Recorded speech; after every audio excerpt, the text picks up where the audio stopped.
Buenos días a todos y a todas las personas que nos están acompañando en esta que es la cuarta jornada del ciclo 2005 del Seminario Permanente sobre Migración Internacional, que se realiza como de costumbre bajo el patrocinio del Colegio de la Frontera Norte y el Colegio de México, en asociación con la Sociedad Mexicana de Demografía y la Organización Sin Fronteras.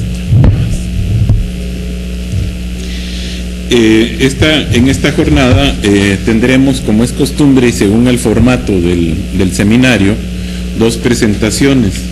La primera estará a cargo de la profesora Paz Trigueros Legarreta, que es investigadora de la Universidad Autónoma Metropolitana en su plantel de Azcapotzalco, y en la segunda estará con nosotros el profesor Ricardo Puerta, que es profesor de la Universidad Nacional Autónoma de Honduras. La presentación de la profesora Paz Trigueros se titula los programas de trabajadores temporales de Estados Unidos y la participación de los mexicanos en ellos. Consideramos que este es un tema de suma importancia, sobre todo en la perspectiva o en el contexto de lo que son las preocupaciones y las discusiones sobre uno de los ámbitos en que una posible negociación sobre un acuerdo migratorio entre México y Estados Unidos tendría como un componente principal el caso de los trabajadores temporales. Entonces creo que el trabajo de Paz tiene la virtud de ubicarnos en términos de lo que ha sido la experiencia, en términos de esos acuerdos y cuáles serían los elementos que permitirían reflexionar y debatir sobre el contenido que eventualmente podría tener un nuevo programa de trabajadores temporales. La profesora Trigueros es investigadora titular C en el Departamento de Sociología de la Universidad Autónoma Metropolitana, la UAM, en su plantel Azcapotzalco, y es doctora en Ciencias Sociales con especialidad en Estudios de Población por el Centro de Estudios Demográficos y de Desarrollo Urbano, como se llamaba hasta el año pasado, del Colegio de México. Es maestra en Sociología por la Facultad de Ciencias Políticas y Sociales de la UNAM y licenciada en Sociología por la UAM Azcapotzalco. Además de ser investigadora nacional nivel 1 del Sistema Nacional de Investigadores, fue jefa del Departamento de Sociología de la UAM Azcapotzalco y también participó como miembro del equipo de coordinadores mexicanos del Estudio Binacional México-Estados Unidos sobre la migración realizado entre 1995 y 1997. No me extiendo en el currículum de Paz, sobre todo con el ánimo de que empecemos a escuchar su presentación.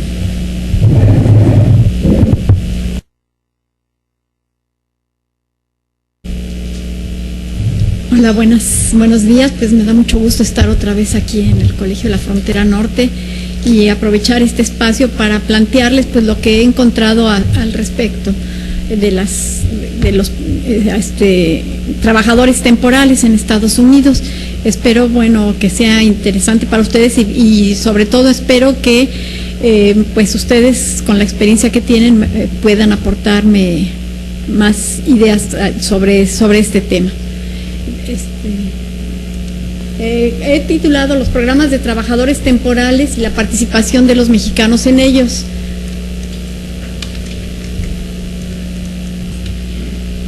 Bueno, mi presentación entonces tratará primero una descripción de los programas, tanto los de trabajadores calificados como de los no calificados, y después daré un énfasis principal a los programas enfocados a los trabajadores agrícolas.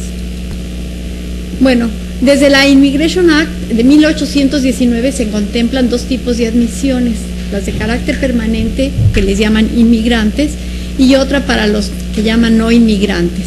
Un no inmigrante es, de acuerdo a la legislación de Estados Unidos, un extranjero que busca entrar temporalmente a ese país con un propósito específico. Por lo mismo, casi siempre en todos los casos, excepto de los muy calificados, tienen que demostrar que tienen un domicilio en su país de origen para asegurarse de que van a regresar. En el Acta de Inmigración de 1917 se daba especial atención a los trabajadores de origen mexicano, a quienes eximía del requisito de alfabetismo impuesto a los inmigrantes. O sea que aun cuando a todos los inmigrantes que llegaban principalmente por el por Ellis Island, se les pedía una serie de requisitos, a los mexicanos los habían exentado de esto, aun cuando sabían que los mexicanos en general eran temporales. Pero fue hasta 1942 cuando se reconoció realmente esta presencia temporal de los campesinos, de los trabajadores mexicanos, porque siempre los habían tenido, pero no se les había reconocido en ninguna legislación. Bueno, entonces fue en 1942 en que por primera vez se decide de legislar, y esto se debió principalmente a las condiciones de guerra, aun cuando los agricultores de Estados Unidos, sobre todo del suroeste, demandaban la existencia de un programa para que funcionara. El gobierno no les había hecho caso hasta ese momento. Entonces este programa pues fue interesante porque no fue un programa unilateral como fueron los de después, sino que fue un acuerdo entre los dos países. Se buscaba que los trabajadores mexicanos accedieran a la agricultura norteamericana de una manera legal, ordenada y supervisada por el gobierno. Como ya les decía, había sido una demanda recurrente de los empresarios agrícolas, pero el hecho de que los dos gobiernos aceptaran llegar al acuerdo, pues permitió, sobre todo en los momentos de la guerra, a México exigir una serie de condiciones para que los mexicanos pudieran entrar. Y era, por ejemplo, la cuestión del salario, la cuestión de la vivienda, la cuestión del idioma, varias cláusulas que hacían que los mexicanos pues tuvieran mejores condiciones que las que habían tenido anteriormente cuando entraban sin ninguna regulación, y el gobierno de Estados Unidos lo aceptó. Sin embargo, esta capacidad de negociación se fue perdiendo con el tiempo.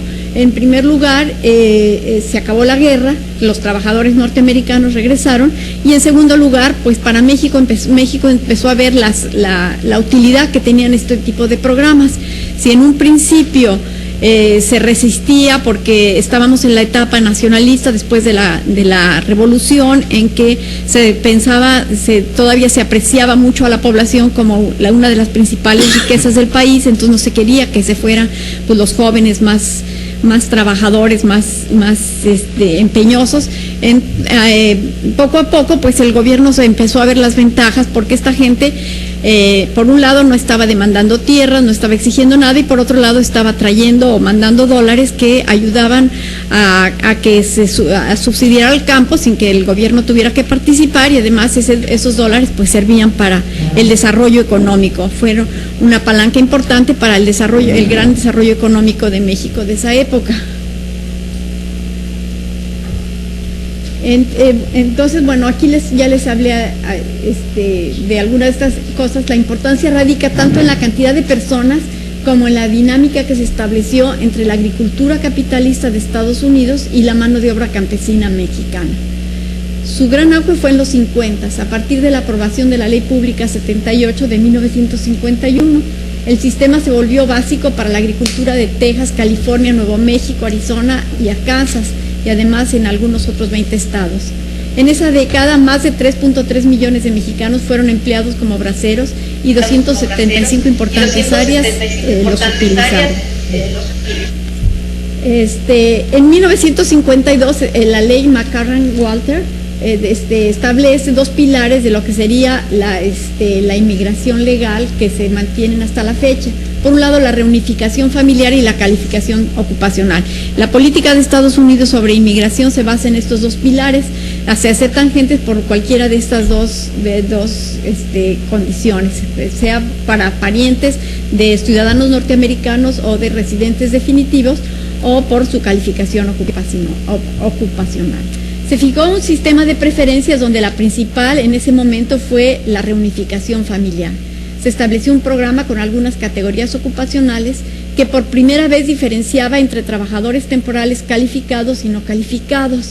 Se crearon desde entonces, desde 1952, las famosas visas H, las H1 para la mano de obra especializada y las H2 para el trabajo agrícola en el en las cosechas de manzanas y de caña de azúcar.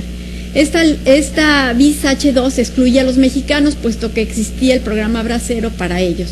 Sus alcances fueron muy inferiores de cualquier manera a los del programa Bracero. Después, cuando terminó el programa Bracero, el acta de reforma a la inmigración limitó el número de inmigrantes legales mexicanos a 66,000, pero la demanda de mano de obra barata hizo inoperante la ley. Los inmigrantes mexicanos se quintuplicaron en el periodo 70-88, siendo 2/3 de ellos indocumentados. Quejas entre los sectores hubo muchas quejas entre los sectores antiinmigrantes, sobre todo en las crisis de 74 y 80-81. O sea, en esta época dijeron las autoridades norteamericanas: no hay necesidad de hacer ningún contrato, no se necesitan ya estos trabajadores, pero sin embargo en la práctica pues la gente siguió yendo. Tanto los empleadores norteamericanos como los mexicanos estaban acostumbrados a esta dinámica que beneficiaba a los trabajadores, a las familias de los trabajadores, pero sobre todo a los empleadores agrícolas, y a cada vez a una creciente rama, grupo de ramas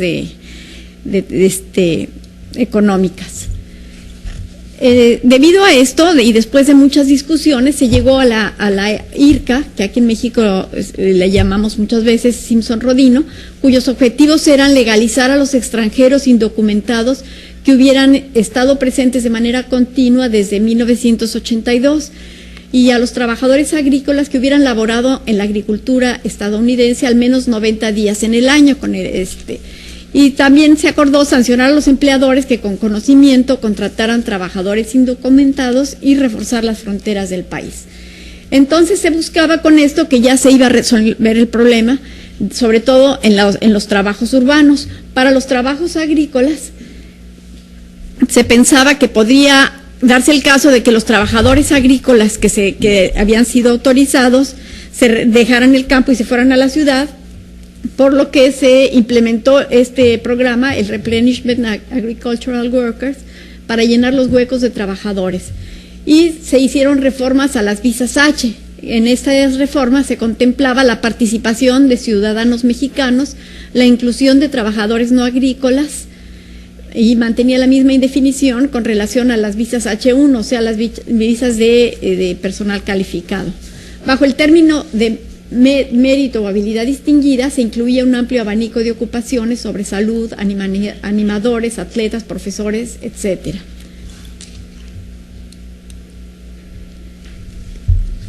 Las visas H2A que se establecieron en ese momento están orientadas a trabajos agrícolas temporales por naturaleza mediante una certificación laboral. Esta certificación laboral la da el Departamento del Trabajo de Estados Unidos cuando hace una encuesta y ve si no hay trabajadores internos que puedan cumplir con esos trabajos, y además el salario que es habitual para que no aprovechen los patrones de contratar con un salario más bajo del que es usual en Estados Unidos. Entonces eso es la certificación. Una vez que certifica que realmente no hay trabajadores y que el salario que se está ofreciendo es adecuado, entonces pues se continúa. Se pueden otorgar hasta por 1 año y renovarse por 3 años más, y no tienen límite numérico. Las visas H2B, que también se establecieron en ese momento, estaban dirigidas a la contratación de trabajadores temporales no agrícolas. También exigían la certificación laboral, y en este caso sí tenían un tope de 66,000 trabajadores por año.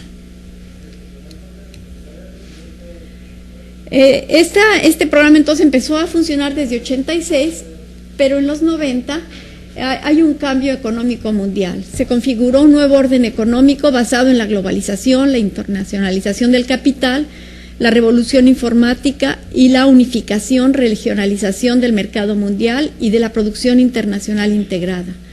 Los fundamentos keynesianos y fordistas nacionales han sido sustituidos. Nuevas relaciones entre el mercado y el Estado, entre el capital y el trabajo, entre el mercado mundial y las naciones, y como parte de todo esto existe una nueva división del trabajo. Se ha extendido la automatización flexible y la producción justo a tiempo, a lo que ha sido favorecido por la reubicación de algunas plantas de las empresas transnacionales, muchas de las cuales regresan a su país de origen con nuevas condiciones.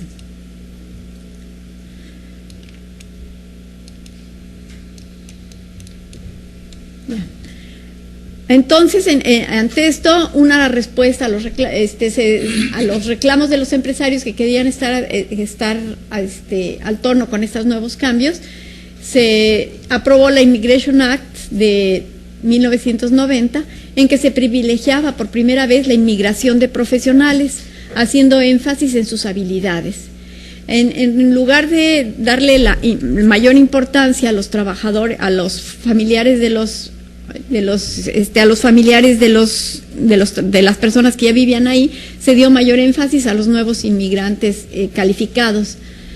Se orientaba prioritariamente a personas con habilidades extraordinarias en ciencias, artes, educación, negocios o atletismo, así como a profesores e investigadores. También en la siguiente prioridad se enfocaba a personas destacadas en ciencias, artes, negocios, profesionistas, trabajadores religiosos y empleados del gobierno de Estados Unidos en el extranjero e inversionistas. Para satisfacer las exigencias de este nuevo mercado laboral, se recurrió a la mano de obra extranjera en todos los países desarrollados, en donde, como comenta Cornelius, existe una aparentemente insaciable demanda de trabajo inmigrante tanto en la cima como en la base de la escala laboral. Estados Unidos, principal receptor de inversión extranjera directa, ha mostrado la mayor capacidad para atraer inmigrantes dispuestos a adaptarse a las exigencias de los nuevos procesos. Y al mismo tiempo que se establecieron estas prioridades dentro de los inmigrantes, o sea, los inmigrantes definitivos, también se estableció un programa de trabajadores no inmigrantes que estaba imbuido de la misma filosofía, aunque también buscaba mayor selectividad de los inmigrantes definitivos. O sea, se buscaba primero llevar a los trabajadores calificados como temporales, y de ahí se podría seleccionar a los mejores para que se quedaran de manera definitiva. Los cambios en las visas H1 son los de mayor impacto, tanto por el tipo de fuerza de trabajo al que están enfocados, como por el número de personas que participan en él. Se dividieron en H1A, H1B y H1C y se definieron mejor sus requerimientos. Las H1B se asignaron a trabajadores con ocupaciones especiales con base en nivel educativo, habilidades o experiencia equivalente. También se exigía, igual que en las visas H2, la certificación laboral, pero no necesitaban demostrar que iban a regresar a su casa. Incluyen más de 40 profesiones, aunque de las que más se habla son de los dedicados a las cuestiones de tecnología, de programación y sistemas computacionales. Hay muchísimas otras actividades que son muy importantes para el nuevo desarrollo económico de este siglo. Incluyen ingenieros, contadores, médicos, profesores, universitarios, científicos, arquitectos, abogados, enfermeras y técnicos de laboratorio, médicos o clínicos, que son contratados por empresas muy variadas, entre ellas las de computación, las de ingeniería, las de biotecnología y las universidades. Muchos de los nuevos contratados en las universidades pues provienen de otros países, entonces seleccionan los mejores. Y lo mismo pasa en hospitales y en centros de investigación sobre biotecnología, donde están teniendo mucha importancia todos estos investigadores que están llegando. Las visas H1A eran para enfermeras profesionales y tenían menos exigencias en cuanto a formación académica y funcionaron solamente de 90 a 95. Las H1C fueron creadas en 99 también para enfermeras, para lugares con poca atención de este tipo de servicios, y que se establecen nomás para 3 años y son bastante limitadas. Y después las visas H3 se otorgan a trabajadores que entran a Estados Unidos para recibir algún tipo de entrenamiento. También al mismo tiempo que se amplió el tipo de visas H, hay otras actividades también que se incluyeron en esta nueva acta, y por ejemplo están las visas O1 y O2 para personas que se distinguen en ciencias, artes, educación, negocios o deportes, y productores cinematográficos o de televisión, así como sus ayudantes. Las P1, P2 y P3 para atletas, entrenadores, artistas reconocidos o como intercambio. Las Q1 para programas internacionales de intercambio cultural, y las R1 para realizar actividades de carácter religioso. Otras categorías que ya existían, pero que en este momento adquieren importancia, son las visas F y M, que se asignan a estudiantes, las visas J1 a visitantes por intercambio para enseñar o conducir investigaciones, las visas L1 para personal transferido intracompañías, que van a realizar servicios gerenciales o ejecutivos en empresas o corporaciones internacionales.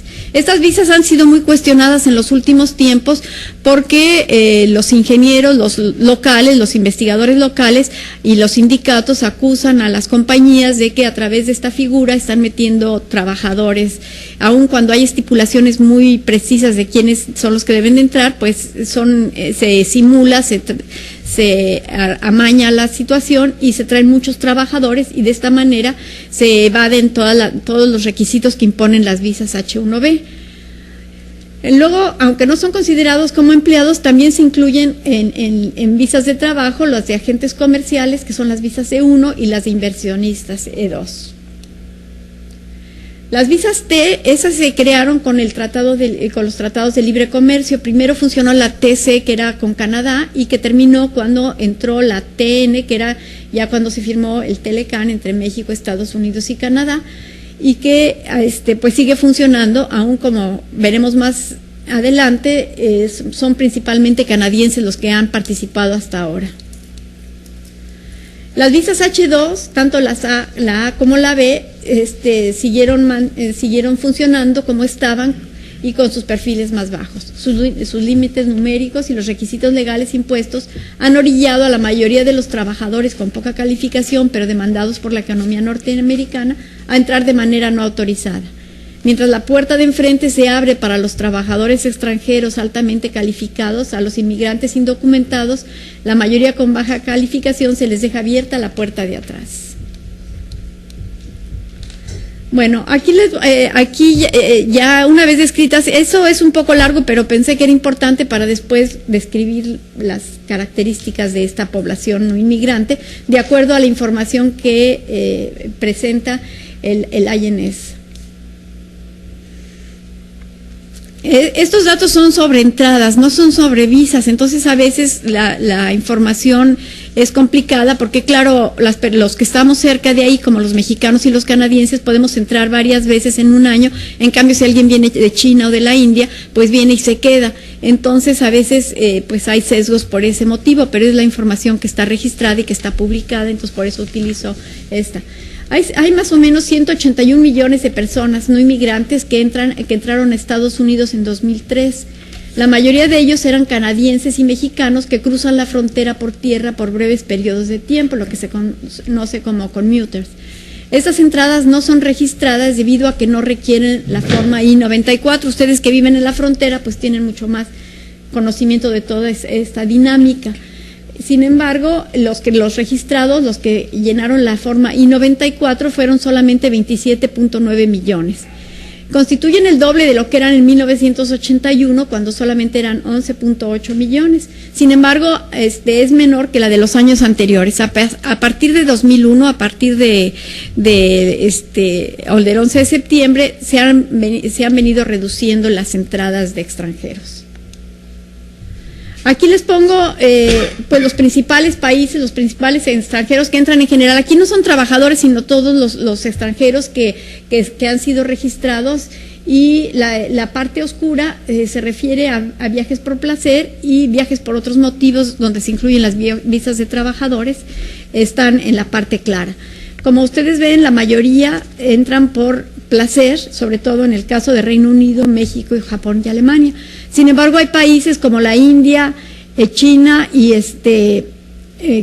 Brasil, donde pues el peso de los trabajadores pues es bastante alto. En el caso de la India, casi la mayor parte entran con otras categorías y no por placer o por negocio.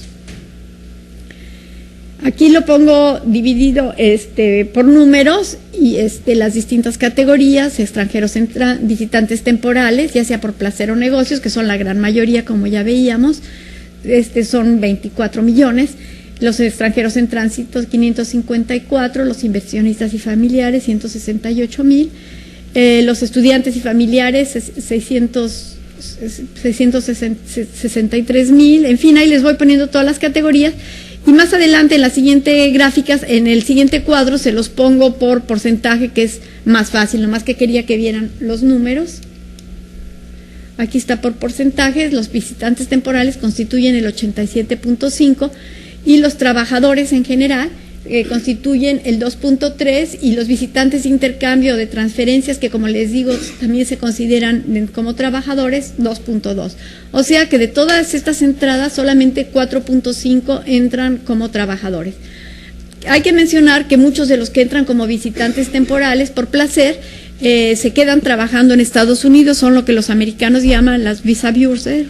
Y bueno, que los mexicanos no habían usado esta categoría, pero en los últimos tiempos, y a pesar de las dificultades para que entreguen visas, pues cada vez más se está extendiendo esta práctica. Antes eran gente de clase baja que entraban por la frontera, y como tenían bastante pocas dificultades para entrar, pues no se preocupaban por sacar visa de turistas. Pero ahora que se ha dificultado, pues parte de los ahorros que reúnen en Estados Unidos los mandan para que puedan demostrar que tienen ingresos, o simplemente son gentes de clase media, estudiantes, trabajadores desempleados, hasta amas de casa que se van con estas visas y se quedan trabajando un tiempo en Estados Unidos. Aquí les pongo ya nada más los trabajadores. Ese 5% que les mostré antes está dividido de esta forma. Las enfermeras registradas, esas que terminó sus permisos, pero que como podían quedarse por 3 años todavía, había algunas, constituían, bueno, ahí están tanto las H1A y las H1C. Que eran muy poquitas, que realmente, como ven, solamente es el 0.1%. Los H1B, que son las estrellas de este nuevo programa, el 28.4%. Los trabajadores agrícolas apenas el 1.1%, y los no agrícolas, pero también no calificados, 8.1%. Los trabajadores en entrenamiento industrial, H3.2%. Y después los que tienen habilidades extraordinarias, que ya les había mencionado, los de las visas O, 2.4%, los atletas y artistas, 4.4%, los trabajadores culturales, 0.2%, los trabajadores religiosos, 1.6%, los de NAFTA, 4.7%, los de intercambio y los de transferidos intracompañías, que también han crecido mucho por este interés en atraer la gente más preparada, pues son casi el 50%. O sea que estas 3 categorías, H1B, J1 y L1, constituyen pues 3/4 partes de las visas que otorga Estados Unidos a trabajadores temporales. Aquí está cómo han evolucionado a través del tiempo. Pero eso que ya está. Esta, como ven ustedes, son las L1, que son las de trabajadores, las de entrenamiento, que supuestamente las compañías que tienen matrices en Estados Unidos y subsidiarias en el extranjero, pues traen a sus trabajadores para entrenamiento. Pero que se han sido acusadas de que meten otro tipo de trabajadores. Como ustedes ven, casi todas bajan en los últimos años, excepto las 2B, las H2B, y estas otras que son las O1 y las O2, que han aumentado ligeramente. De ahí en fuera todas empezaron a reducirse desde 2001, no sé cuánto dure esta tendencia, quizás se revierta. Después, bueno, los importantes en términos generales son los H1B, los L1 y los J1, que ya antes les había mencionado, que son los de trabajadores calificados. Los trabajadores agrícolas, que son los que más me interesa mostrar, pues como ven es una proporción bastante pequeña y más o menos se han mantenido estables. Mientras en el caso de los H1B, que también son no calificados y que tienen un tope de 66,000, pues han ido aumentando, y año con año los empresarios se quejan de que necesitan más trabajadores. Ahí intervienen muchísimas actividades, que son desde los que trabajan en servicios, por ejemplo, en la rama de hotelería, pero los hoteles que son de temporada, en los que son de playa, que en verano los necesitan, porque un requisito es que los empleadores demuestren que es una actividad solamente temporal, aunque en la práctica la mayoría de las actividades son de todo el año, pero pues se les exige a los empleadores que demuestren que solamente es una actividad temporal. Pero también hay algunas otras, como las de las mujeres estas de Tabasco, que van a trabajar con los cangrejos, a sacar la carne de los cangrejos para las empacadoras, también entran con estas visas H1B. Pero las visas H2A, a pesar de todo y de, pues supuestamente con eso piensan sustituir, pues prácticamente se han mantenido iguales. Si por algo quieren que les complete algo, no entendieron, por favor me avisan y aquí pedimos que me la regresen porque yo... Bueno, como pasa también con los trabajadores, con los trabajadores definitivos, también en los trabajadores no calificados hay una división del trabajo donde los países desarrollados y los países asiáticos participan principalmente con trabajadores con trabajadores calificados, en tanto que México, pues la mayoría son no calificados. Bueno, no la mayoría, pero una proporción importante, perdón, porque la mayoría de los mexicanos son más bien no documentados. Pero aquí, por ejemplo, los trabajadores agrícolas, los H2A, pues apenas en México son una proporción bastante grande. En cambio, en el Reino Unido, pues no hay nadie, en Canadá casi nadie. Sí hay alguno que otro, pero muy poquitos, la India, en fin. Solamente los mexicanos tienen una proporción importante. Después, los H2B, yo no sé, perdón. Los H2B, perdón, que son los otros no calificados, pues los mexicanos han adquirido un peso importante, aun cuando aquí sí está más diversificado, en varios otros países también participan. Muchas veces son estudiantes que vienen a Estados Unidos a trabajar en el periodo de verano en todas estas zonas hoteleras y campamentos y demás. Después vienen las otras visas, aquí están estas en que los mexicanos tienen cierta importancia, que son las J1, y bueno, ahí ven todas las demás. En el caso de la India, me interesa mostrarles cómo las H1B pues ocupan pues más del 50%. Los hindús que llegan a Estados Unidos pues tienen un peso importante, y después también otro peso importante es de las empresas estas que les digo de intercambio, que vienen sus trabajadores y que se quejan los americanos de que pues en realidad es una competencia desleal y que deberían ser trabajadores H1B. Bueno, ahora esta segunda parte la voy a dedicar a las visas H2A, que pues me parecen importantes porque son las que más se están discutiendo actualmente. Voy a hablar sobre la evolución a través del tiempo, países, bueno, todos estos temas voy a tratarlos, ya me voy a ir más rapidito para poderlo ver. Bueno, como ya les decía, su número ha sido muy reducido. Mientras en 1999 casi 1.2 millones de trabajadores fueron empleados como trabajadores agrícolas o como trabajadores en servicios agrícolas, solamente se asignaron 28.560 visas por ese concepto. O sea que la mayoría de los trabajadores que estaban trabajando en la agricultura de Estados Unidos pues eran indocumentados. Había algunos que todavía, de los legalizados en el periodo de la IRCA, que todavía, aunque son un poco grandes, siguen trabajando, pero pues ya la mayoría de ellos ya se han ido retirando. Por lo tanto, pues la mayoría de los trabajadores son indocumentados.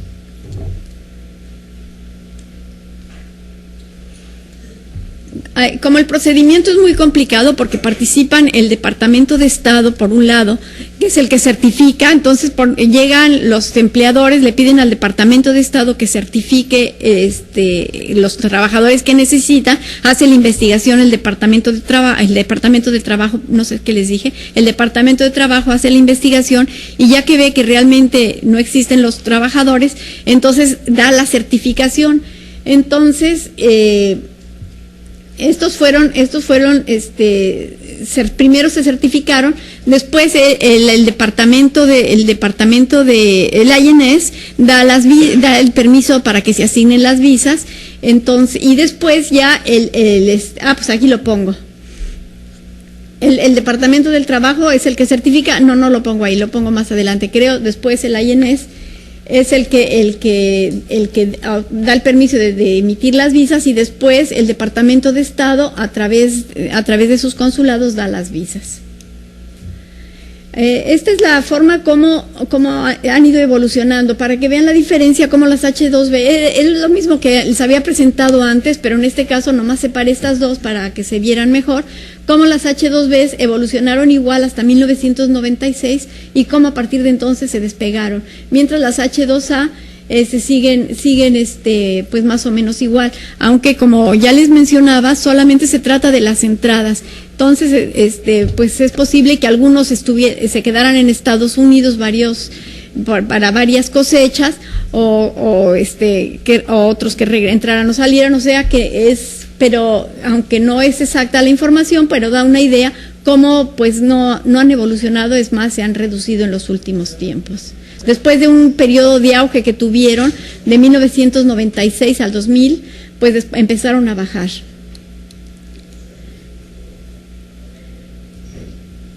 Estas son las emitidas y las entradas. Esto tomé la información de dos autores, entonces, bueno, es diferente porque las entradas ya se las había mostrado antes, es la misma curva que ya vimos antes, pero estas son las visas emitidas. Y como ustedes pueden ver que pues hay bastante diferencia entre unas y otras por los motivos que ya les mencioné. Aquí está las nacionalidades, los que entran. Como ven, los mexicanos pues tienen, bueno, hasta arriba está el total de todas las entradas. Aquí nomás es de 1999 porque esta información solamente a partir de entonces incluye todos estos, los datos por país. Entonces, ya a partir de entonces, pues los mexicanos han ido adquiriendo importancia. Antes los jamaiquinos constituían pues 3/4 partes o algo así de todas las visas. Sin embargo, poco a poco los mexicanos han ido ocupando su lugar y pues cada vez son menos los jamaiquinos, aun cuando pues algunos no están, algunos de otros países del Caribe también entran, pero no necesitan visa. Entonces prácticamente son los mexicanos y muy abajo los jamaiquinos y después otros países muy variados, los que entran en las visas H2A. Los estados a donde se dirigen, North Carolina es la que ha tenido el peso más importante. Aquí le pongo los datos de 1999 y de 2003, que son los que conseguí, para ver cómo han ido evolucionando. Se ha ido diversificando a través del tiempo. Antes eran como 23 estados los que pedían y ahora en 2003, que era la última información que tenía, pues fueron 50 estados los que solicitaron. Están los estados, fíjense ustedes que son los estados, no son los estados tradicionales de los mexicanos, son principalmente los del sureste, los que utilizan este tipo de población y sobre todo los del tabaco, como vamos a ver después. Y en cambio estados como Texas y California, que es a donde van más los mexicanos, pues tienen un peso bastante reducido. Yo pienso que esto se debe a que pues los empresarios encuentran mucho más útil, mucho más cómodo para ellos contratar a los indocumentados, porque así se ahorran todo el papeleo, todo el periodo de la certificación, que es bastante complicado. Pero para los productores de tabaco y de otros productos, de manzanas y de otros productos, pues han encontrado este sistema adecuado, como vamos a ir viendo más adelante.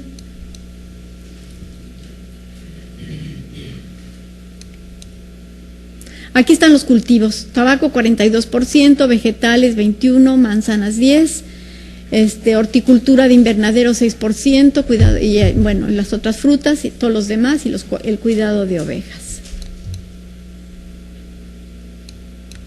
Bueno, como ya aquí les pongo el procedimiento que ya les expliqué. El Departamento de Trabajo, bueno, que certifica, después el INS administra el permiso para asignar visas y el Departamento de Estado las otorga.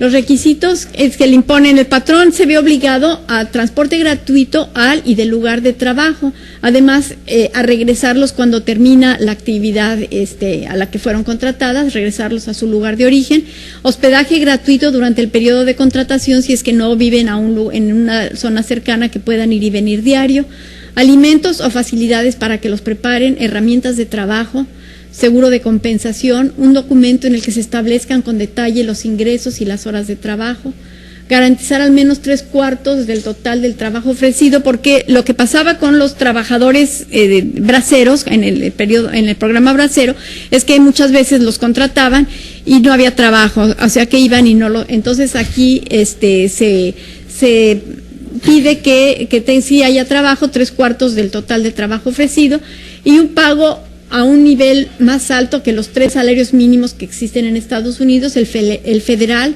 el local para trabajo específico o H2A y el efecto adverso. Entonces, que tienen que escoger el más alto, que según el autor que consulté, que habla sobre esto, decía que era el último, el de efecto adverso, AEWR. Algo que no les he mencionado y que ahorita me acordé, es que a diferencia del programa Bracero, que fue un acuerdo entre México y Estados Unidos en que México pudo negociar, esta fue una decisión unilateral, este programa ha funcionado siempre por decisión de Estados Unidos, y estas condiciones que ponen en parte es para defender a los trabajadores, pero su principal finalidad es que no se aproveche de estas visas para desplazar a trabajadores norteamericanos. Por lo tanto, muchas de estas condiciones son más bien para que no sean utilizadas con la finalidad de ahorrar y dejar fuera a los trabajadores norteamericanos que pudieran hacerlas. En Carolina del Norte el pago era, según el autor que le consulté, de $6.97 y en Washington de $7.64. Si esto se agrega el transporte y la casa, el total sería $9 más o menos. En cambio, si se tomara en cuenta el salario de la legislación local, entonces el salario promedio sería más bajo. Por lo tanto, se les impone un salario muy alto. El autor dice que no, que realmente, pues él cree que no paguen eso. Sin embargo, los trabajos periodísticos se han encontrado que se les paga un salario muy alto a cambio de exigirles jornadas de trabajo muy intensas y ritmos de trabajo también muy, muy pesados. A diferencia de este salario tan bueno, estos trabajadores, ya se acabó. Bueno, ellos no tienen protección de la ley del trabajo norteamericana, por lo tanto no tienen los beneficios del desempleo. No tienen los beneficios del Seguro Social y no tienen la protección del Acta Nacional de Relaciones Laborales, por lo tanto no tienen el derecho a negociación colectiva. Un tema que me pareció importante es el sistema de contratación, porque yo decía, bueno, pues se habla de los H2A, pero ¿dónde están? Entonces, pues encontré un reportaje que salió en Maciosare de La Jornada, muy interesante, no sé si alguno de ustedes lo vieron, en que habla del Consulado de Monterrey, que es el que asigna las visas, y que dicen que en temporadas pues hace como 1,000 entrevistas y de las cuales rechazan más o menos entre 5 y 15%. Y alrededor de este consulado se ha creado pues una red de contratistas muy, muy complicada y extensa en toda la República Mexicana. La principal, la que lleva a los granjeros a Carolina del Norte, que es el principal estado como vimos, es una ligada con la Asociación de Granjeros de Carolina del Norte, es la NCGA. Esta red llega a decenas de pueblos mexicanos a través de una empresa subsidiaria que se llama Manpower of America, que dirige un norteamericano que ha tenido experiencia en cuerpos de paz en distintos países de Centroamérica, que se llama Mike Bell, y que pues está trabajando ahí. Los contratados dicen que esta simplemente es una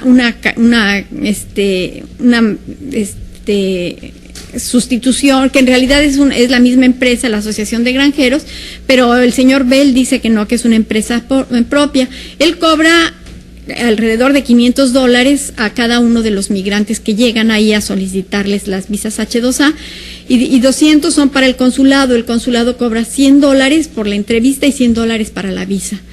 50 para los enganchadores de los pueblos, porque ellos antes ya fueron contratados en su pueblo por un enganchador, entonces a esos les da $50. Al mismo tiempo, este señor McBell le cobra $500 a los empresarios norteamericanos por cada trabajador que les manda. Exige además la firma de pagarés para que esta gente se comprometa realmente a llegar a Estados Unidos, trabajar el periodo que debe hacerlo y para que no puedan evadirlo, los obliga a pagar pagarés. Entonces, si no cumplen con el contrato, pues no les devuelve ese dinero. maneja, según él mismo dijo en la entrevista, 13.500 visas al año, y sus clientes principales son los granjeros de Carolina del Norte. Sin embargo, también hay de Georgia, Indiana, Mississippi, Texas y Ohio. Después hay otro señor, un sí, que también trabajaba para esta asociación de granjeros, pero tuvo problemas con ellos y ahora pues más bien hace su contratación por su lado, aunque ya no manda para allá.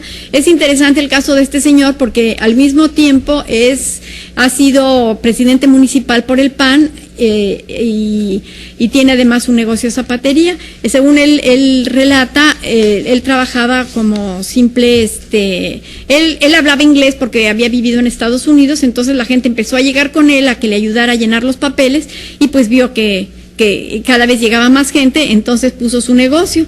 Entonces le ha ido muy bien con esto, aunque pues lo combina con las actividades políticas y la zapatería. También hay otra señora en Hidalgo que también cobra bastante a las gentes y dice que ya nomás se encarga del papeleo. Pero en todo esto, el problema es que todos echan la bolita y entonces si les reclaman al contratista de aquí, dicen, no, es que son los granjeros de allá, y los granjeros de allá les dicen, no, tú acordaste, hiciste el acuerdo con el de allá, entonces nadie se responsabiliza de los problemas laborales o de los problemas de salud.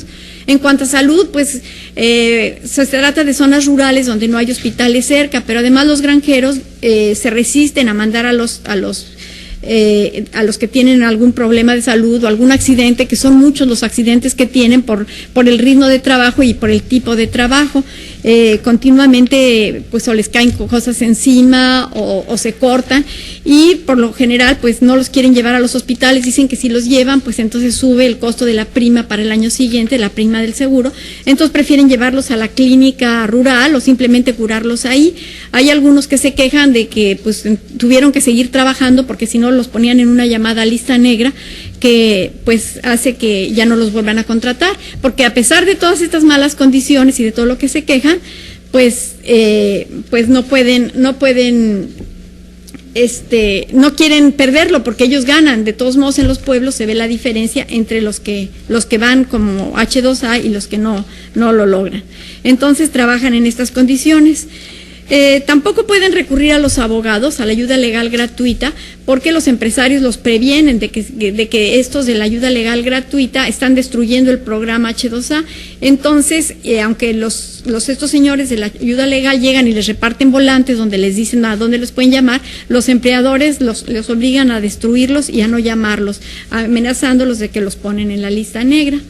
Total que, para concluir, porque ya se me acabó el tiempo, pues se trata de una forma muy adecuada para esta etapa del capitalismo del justo a tiempo. La empresa de aquí de México, la que los contrata, se obliga a tenerle siempre mano de obra suficiente. En el caso de que alguno no le gustó al empleador porque no es lo suficientemente rápido o porque se queja o por cualquier cosa, pues se lo regresa y el otro siempre tiene ahí algún sustituto. Entonces se pueden realizar estos trabajos justo en el momento que se tienen que hacer, puesto que el trabajo agrícola, si no se recoge en el momento, si la cosecha no se hace en el momento, pues se echa a perder o baja el precio. Entonces tienen que llevarlo a cabo. El hecho de que, a pesar de todos los problemas que tiene la visa H2A, de los requisitos y todo, estos empleadores la sigan utilizando, es por eso, porque pueden explotar a los trabajadores al máximo, les pueden exigir las jornadas de trabajo del tamaño que quieran, obligarlos a trabajar el domingo, a cargar bultos muy pesados, en fin, hacer lo que quieran, a trabajar a unas temperaturas altísimas, y la gente lo va a hacer y lo va a aceptar con tal de que no lo pongan en la lista negra y al año siguiente regresar. Entonces, pues por eso es que funciona. Sin embargo, pues hay distintas preferencias de los granjeros, porque en cambio los de California se quejan de todas estas exigencias, sobre todo de la certificación, que es bastante tardada, y ellos pues han seguido usando los trabajadores indocumentados, aunque hay algunos que sí recurren a las visas H2A. Bueno, pues muchas gracias y espero sus comentarios.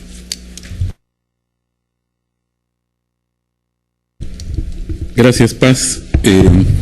Bueno, tal como adelantaba antes de la presentación, creo que uno de los aportes del trabajo es esta necesaria sistematización de lo que han sido las experiencias en términos de los programas de trabajadores temporales en Estados Unidos.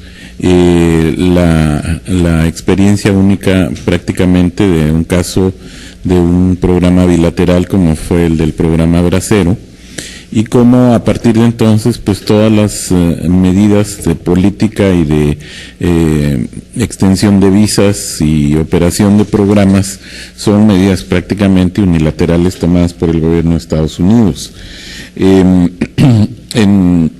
En todo caso, esta unilateralidad lo que muestra es un margen muy amplio de discrecionalidad para la forma de operar. No se ven por ningún lado mecanismos de supervisión que hagan efectivos el cumplimiento de los requisitos que sí se establecen en la letra de la ley, pero no necesariamente en el proceso. Y de ahí, pues para mí que surgirían dos como vetas en términos de la investigación que ha iniciado Paz. Por una parte, la necesidad de darle seguimiento a esas formas de operación, es decir, cómo realmente operan todos esos procesos, y el otro sería como que tratar de responderse la pregunta de, bueno, ¿y por qué subsiste un programa que prácticamente no cubre, no responde a las supuestas necesidades planteadas de origen? Es decir, la proporción de personas que cubre es muy pequeña con relación a la demanda que se está viendo, que sobre todo la migración de trabajadores mexicanos indocumentados se está satisfaciendo, y el programa prácticamente podría quedar como una fachada o un maquillaje simplemente para justificar que algo se hace. Y por otro lado, pues para los trabajadores que quedan como una suerte de pretendida protección, porque al final se sienten con una cobertura, pero en la que pierden mucho, terminan perdiendo mucho al final. Bueno, entonces yo pasaría ahora a la parte de las preguntas, comentarios, el debate en sí del seminario, y me permitiría entonces darles la bienvenida a las instituciones que nos están viendo. Por una parte, entiendo que aparte de Casa Colef, del Colegio de México, del Instituto de Investigaciones Sociales de la UNAM, está también la Universidad Iberoamericana.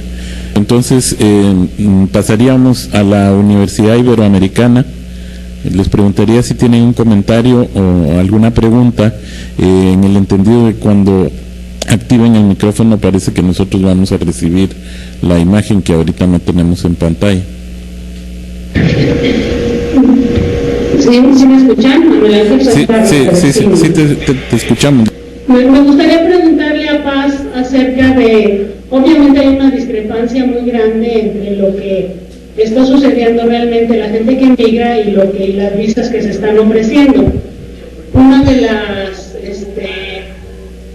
me gustaría como preguntarle a ella si a partir de su investigación y todo eso, como qué opina de qué tipo de reformas se tendrían que llevar o qué tipo de cambios tendría que haber en las visas para que las visas fueran más congruentes con las necesidades de los migrantes, ¿no? Una de las que se me ocurre de los cambios que podría haber es que hubiera menos burocracia, que fuera más fácil conseguir las visas y ver como qué otras cosas se podrían hacer, como qué tipos de políticas se podrían implementar para que las visas estuvieran más acordes con la realidad de las necesidades de la migración.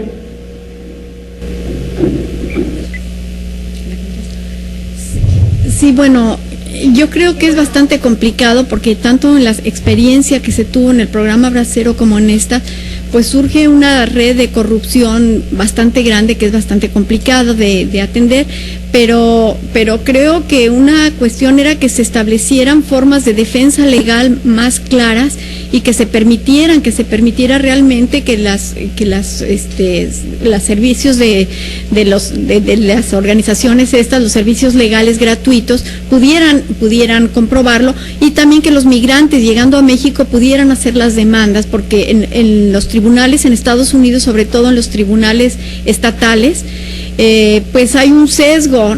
Por ejemplo, en Carolina del Norte, pues la economía en gran parte funciona por la economía agrícola, por el tabaco y otros productos. Entonces, naturalmente tienen mucho más peso los empresarios que unos mexicanos, que además en toda esa zona pues hay bastante discriminación. Son muy mal vistos los mexicanos. Hay comunidades donde no los habían tenido y entonces no les gusta que llegue este tipo de gente. Por lo tanto, los autores, los abogados que han estado revisando esto, pues encuentran que hay mucho sesgo. El autor dice, en uno de los autores que leí, que si fuera la Suprema Corte de Estados Unidos la que lo llevara a cabo, sería menos sesgado. Sin embargo, la Suprema Corte solamente atiende pleitos que sean de $75,000 o más, y en cambio estas pobres gentes cuando pelean pues son cuando mucho $10,000, entonces para ellos resulta su salario de un año, que es muy importante, más importante que otros pleitos, pero pues para la Suprema Corte no es suficiente. Entonces habría que pensar alguna forma de atender esta cuestión legal, cómo defenderlo, que a partir de México ya tenemos el Tratado de Libre Comercio, que los tribunales de México, las autoridades de México, los abogados de México pudieran de alguna manera, ya que el trabajador llegara aquí a México, ya que se sintiera protegido, que no se sintiera amenazado por el patrón, poder hacer las demandas. Y la cuestión de la salud, sobre todo, que realmente los servicios de seguridad social funcionaran. Sin embargo, es difícil porque pues la corrupción que existe, los empleadores los amenazan, que si se quejan, que si dicen, ya no los vuelven a contratar, y para ellos es una cuestión pues de sobrevivencia poder ir al otro lado. Entonces ellos aceptan todo esto, dicen que no se quejan, que se duran con el pie sangrado y hinchado todo el tiempo, pero que no pueden quejarse ni pueden dejar de trabajar para que no los pongan en la lista negra. Entonces yo pienso en concreto ver la forma de atenderlos, de que hay una forma más adecuada de defenderlos, que se les permita en las organizaciones de trabajadores, si ya se conocen, si año con año van y todos ellos se conocen, pues podrían tener unos sindicatos, que realmente después de César Chávez se aprobaron los sindicatos en el campo, que antes no habían, pero lo lograron. Entonces, que también se aprobaran sindicatos para este tipo de trabajadores, pues sería muy conveniente, porque ellos mismos se podrían defender. Sería alguna de las cuestiones. Y bueno, lo de la contratación, la forma de contratación es difícil, porque si lo hace el gobierno, pues también en la época del programa Bracero hubo bastante corrupción por parte de los funcionarios del gobierno. Entonces lo hagan las empresas privadas o o el gobierno, siempre hay corrupción, pero cuando menos hacerlo más abierto para que pueda haber competencia y realmente pues que sea más abierta la forma de que funcione, ¿no? Ya, Carla, no sé si alguien más de ahí de la Universidad Iberoamericana quisiera hacer otra pregunta o comentario. No, muchas gracias, Miguel Ángel. Hasta ahorita nada más tenemos esa pregunta. Gracias. ¿En Casa Colef hay alguna pregunta o comentario? Sí, adelante. Por favor, su nombre y adscripción.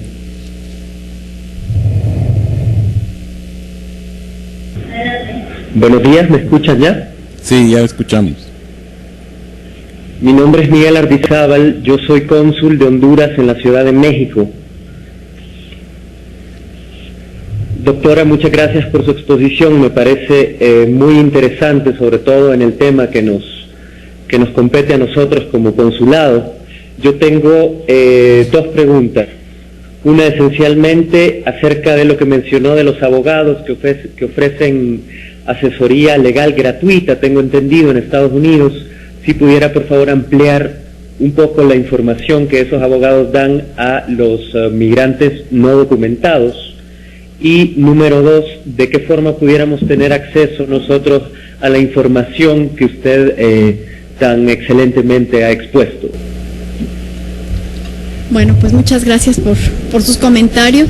Y estos servicios legales, no tengo tanta información. Lo que encontré es que ellos tienen subsidios, tienen apoyos del gobierno y les permiten entonces, les dan apoyos para llevar a cabo defensa. Sin embargo, solamente la defensa la pueden hacer dentro de Estados Unidos. O sea, una vez que las gentes salen del país, pues estas organizaciones ya los subsidios que tienen, los apoyos que tienen no les permiten.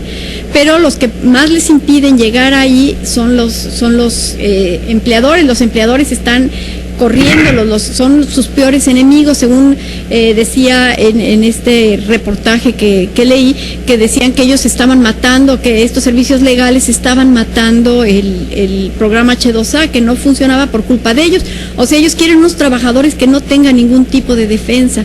Entonces, cualquier tipo de defensa, pues, es malo para ellos. Entonces, les dan unos volantes donde les dicen cuáles son sus derechos, todo lo que, y dónde pueden ir, les ponen un teléfono si no te llevan al hospital, si te están exigiendo trabajar más, si no te dan los implementos, porque muchas veces las herramientas, por ejemplo, no se las dan gratuitamente, sino que se las cobran, o las viviendas donde los ponen, donde están, pues están en muy malas condiciones, no les dan agua limpia, están en lugares muy contaminados con el tabaco, con los fertilizantes o con los insecticidas y todo esto. Entonces, lo que ellos les dan una hoja donde les explican todo esto, pero pues no les permiten acercarse, les obligan a que los rompan. Sin embargo, sí se dan casos, ellos han ganado algunos pleitos. Mucha de esta información, bueno, parte la saqué del periódico Maciosare, de la jornada de octubre de 2004, de alguna de los números, y otra de un autor que se apellida Holley, H-O-2-L-C-Y, y que él también ha investigado bastante sobre esto.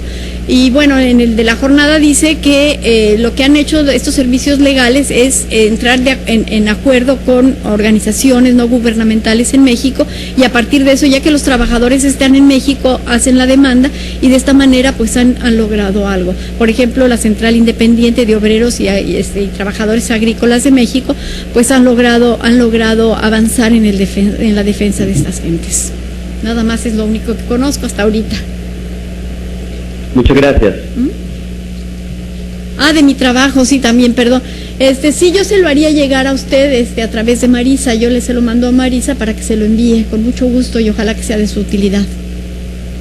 También le agradezco. ¿Alguna otra pregunta o comentario?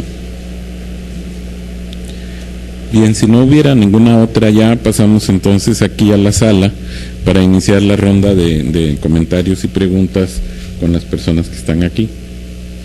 Siempre les recuerdo la importancia de que se identifiquen.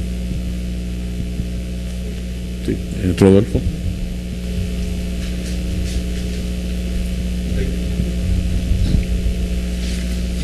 Gracias. Buenos días. Hola, Paz. Gracias por venir por acá y presentarnos tus trabajos. Yo tengo una pregunta nada más, quizás muy sencilla, Paz. Es muy importante, como menciona Manuel Ángel, tener la documentación, tener claro todas las categorías existentes en cuanto a los distintos programas y los distintos tipologías de visas, y cómo han entrado y cómo han salido, y en base a qué tipo de necesidades. Aparentemente, esa tipología y las necesidades de esas nuevas visas responden, ante todo, a una necesidad de un mercado laboral estadounidense, ¿sí? Entonces, ¿en qué medida es posible conocer la demanda que ellos tienen de ese tipo de trabajadores, ¿sí? O las cuotas son fijadas de alguna u otra manera?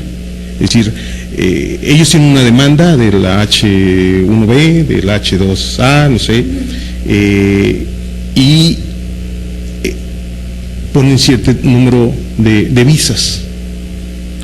¿De qué manera podemos decir actualmente ese número de visas, los datos que nos diste ahí, que supongo vienen del INS, más del trabajo, ¿no? Más que del INS. No, vienen del INS. Bueno, esa es quizás mi duda, y ver la coordinación que puede existir precisamente entre estas dos agencias, entre la Secretaría del Trabajo de ellos y el INS. Es decir, ¿cómo podemos asegurarnos de que existe una correspondencia, si la existe o no la hay, quizás, en ningún momento?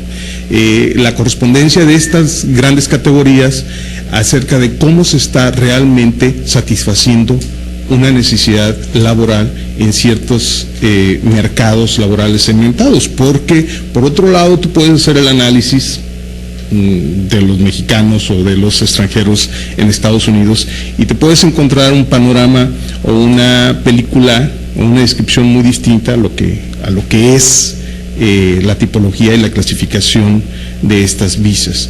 No sé si existe o qué es lo que ellos dialogan para esa coordinación. Bueno, yo lo que he encontrado es que hay mucha impugnación de los empresarios. Los empresarios continuamente se están quejando, principalmente con las visas H1B, que es el pleito de todos los años, que son muy limitadas y que ellos necesitan más, y que cómo va a poder competir Estados Unidos en el mercado mundial si no los dejan traer trabajadores. Por otro lado, los sindicatos y las organizaciones de profesionistas se quejan de que están trayendo mano de obra barata, que ahí hay suficientes ingenieros o suficientes médicos o biólogos o lo que sea, y que ellos lo que están trayendo es mano de obra barata. Entonces hay siempre el pleito, siempre está la negociación. En el caso de los H2B también hay una negociación todos los años. Todos los empresarios, principalmente los del este de Estados Unidos, del noreste, donde están todas estas empresas de verano, se quejan de que van a llegar los turistas y que no tienen, y entonces todos los años hay una negociación y un pleito, y a veces, como en el caso de los H1B, pues agrandan el número de visas, pero otras veces pues no lo agrandan, y entonces hay muchos pleitos y muchas cuestiones en esto. En los H2A lo que pelean es las exigencias, que se hace muy tardado, como necesitan los trabajadores en el momento, de aquí a que pasa todo el proceso de certificación y de que la empresa de aquí de México les envía a las gente, no es lo suficientemente ágil. Eso es de lo que se quejan principalmente con relación a las H2A, porque ahí no hay un límite numérico, pero en las H1B y en las H2B sí hay una continua pugna por los empresarios de que no hay suficientes visas, y de los sindicatos y las organizaciones de profesionistas y de investigadores, en que pues los están desplazando por contratar extranjeros, mano de obra barata. Y sobre todo ahora esta cosa de las visas L1, porque las visas L1, como son dentro de las empresas, pues es mucho más fácil traer. Dice la empresa: yo voy a traer a Juanito, que está en mi sucursal de tal lugar, y lo voy a traer aquí, y luego lo mandan a trabajar. Con esto por ejemplo, de la computación, necesita una empresa, pide unos desarrolladores de algún sistema o alguna cosa, entonces se traen a esos aparentemente para trabajar con ellos, pero los mandan a otras empresas a que desarrollen sistemas y a que hagan trabajo. Entonces en realidad no están aprendiendo, no están haciendo trabajo dentro de la empresa, sino que están en outsourcing, ¿no? Y entonces eso es lo que están haciendo. Entonces hay quejas, los empresarios buscan salirse de las limitaciones, y pues las organizaciones y los sindicatos peleando. Entonces sí hay mucha negociación, hay mucho pleito, pero no con los trabajadores agrícolas. Con los trabajadores agrícolas son los requisitos legales que les imponen más que nada. No sé si te contesté. No, sí.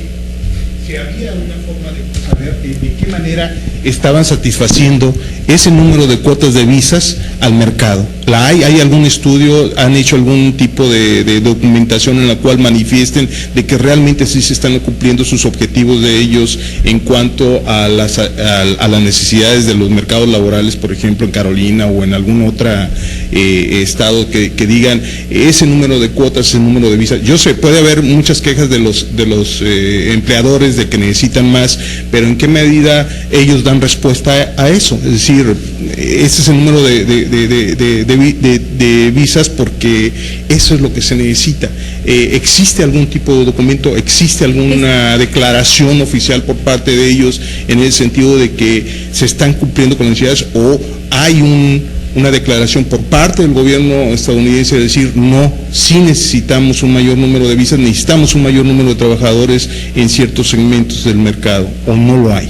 Bueno, en el caso de los trabajadores agrícolas siempre también está esta discusión de que dicen: ¿para qué quieren que traigamos más trabajadores agrícolas si el desempleo es muy alto, si hay estudios de desempleo muy alto? Pero lo que pasa es que ahí hay continuamente 1.200.000 mexicanos, digo, no son puros mexicanos, porque hay centroamericanos y hay de otros países, pero la gran mayoría son mexicanos que están ahí. Entonces dicen, bueno, es que hay desempleo, pero no se sabe si el desempleo es de los mismos indocumentados o de los ya residentes allá.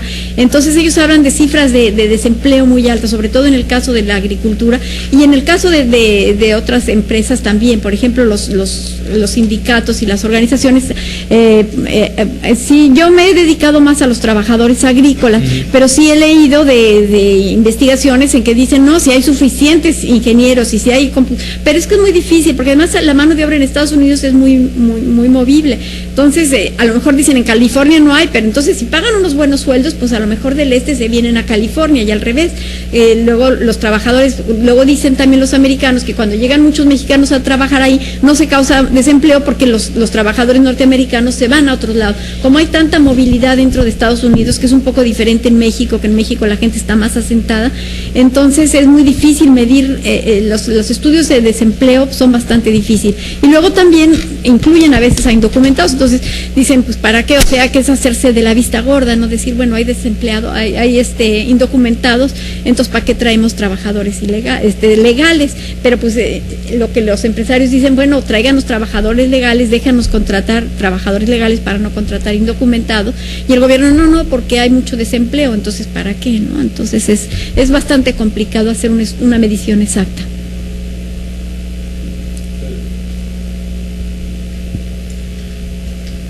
Soy Pedro Álvarez de Cáritas, Ciudad de México. Tengo 4 puntos. El primero es una impresión y no sé si la compartas. Me llama mucho la atención que en las visas H2A se tiene un puntual registro de las entradas de las visas. Si esto es así, la impresión que me da es que seguramente hay una enorme población subestimada que no está contabilizada en el censo porque no salen estos trabajadores que han sido contratados. Es decir, hay el ingreso pero no la salida, entonces a la hora del censo creo que podrían haberse quedado ahí, y me gustaría que dijeras algo en ese punto. El otro punto es, hay un repunte en tus gráficas de los familiares de los trabajadores, es decir, cómo también solicitan las visas para los familiares. Eso, sobre todo en el trabajo agrícola, ¿tú qué dirías de estos menores que están siendo contratados, que están trabajando, y qué condiciones tienen? Es decir, parece como eclipsado el trabajo de los menores, pero dado el repunte de los familiares, ahí están presentes, ¿no? El tercer punto es si es clarísimo la dificultad que hay por todos lados de que los trabajadores temporales sean atendidos en términos de salud. Es decir, ya es una consigna que si se quejan, pues no los contratan, entonces es un candado para que no se quejen y no sean atendidos. A mí me parecería, y me gustaría escuchar tu opinión, si sé que existió por parte del gobierno mexicano, por la Secretaría de Relaciones Exteriores, un monitoreo de estos trabajadores, pero si no crees que debe de haber una fuertísima intervención y una participación muy clara de la Secretaría del Trabajo y de la Secretaría de Salud para vigilar y monitorear que se cumplan con estas condiciones, por lo menos en un mínimo de mínimos, para que tuvieran una garantía estos trabajadores, y que debiera de haber una participación mucho más concreta. Y la última que englobaría es, ¿dónde crees tú que en esta parte de los trabajadores el gobierno mexicano debe poner un especial énfasis para pensar en el diseño de una verdadera política migratoria? Es decir, ¿tú qué les dirías al gobierno de México en dónde tendrían que poner el acento para considerar esta política que está muy en ciernes diseñada? Sí, pues muchas gracias por las preguntas. Bueno, no sé en dónde viste del aumento de los familiares, no me acuerdo haberlo puesto ese aumento de los familiares. En realidad los trabajadores agrícolas con las visas H2A solamente se contrata al hombre, no puede ir, o bueno, a la mujer en algunos casos, ¿no?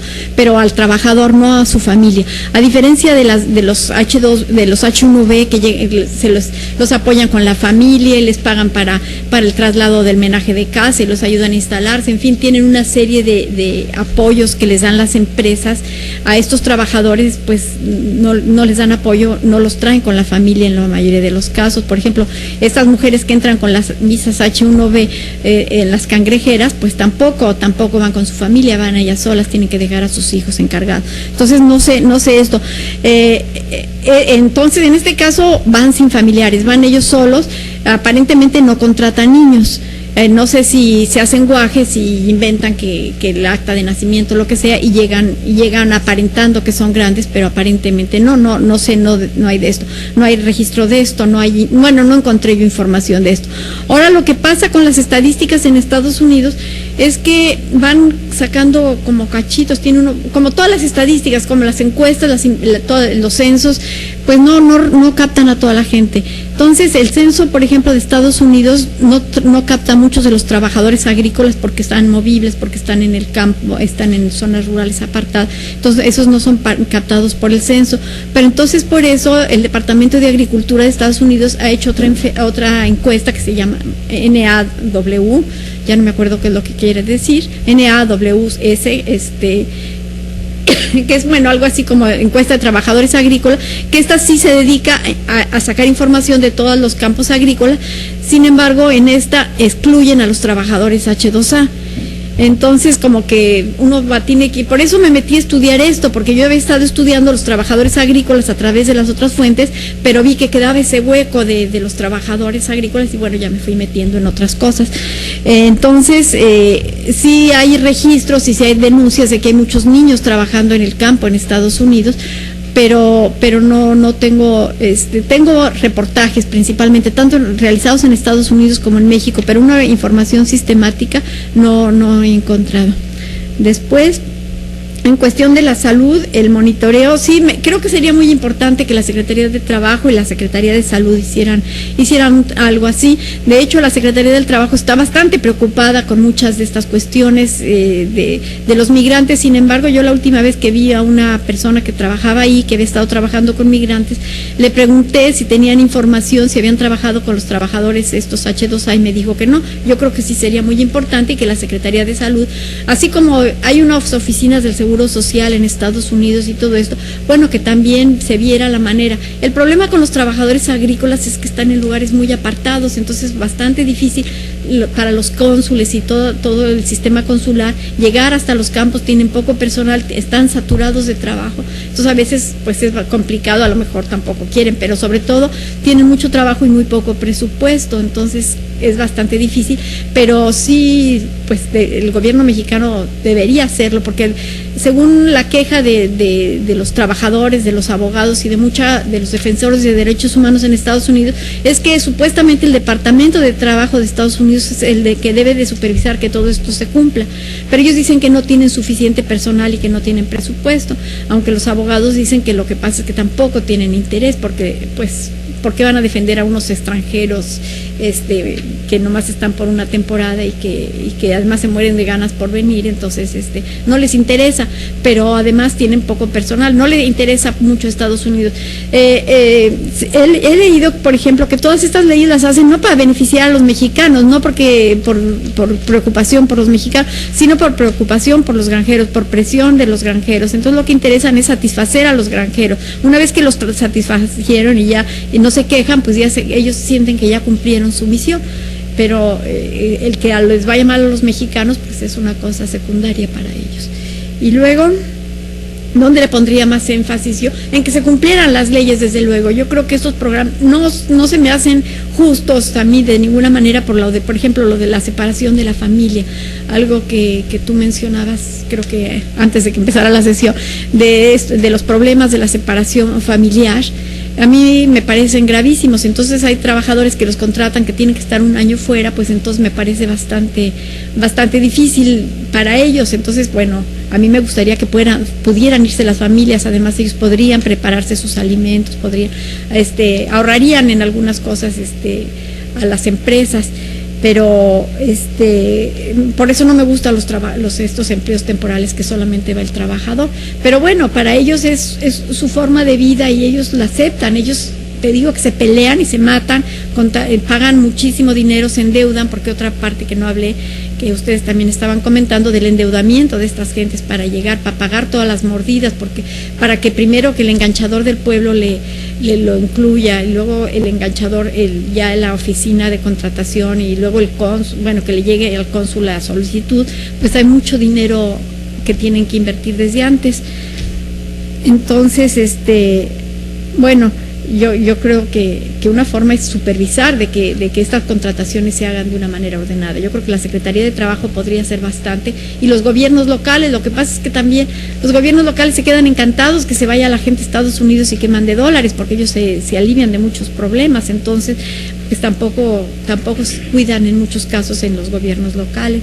Entonces yo creo que los gobiernos locales y las distintas secretarías deberían cuidar de que se cumplieran los derechos, y que en Estados Unidos se les reconociera el derecho de organizarse y de exigir sus derechos, ¿no? De tener acceso a la ayuda legal.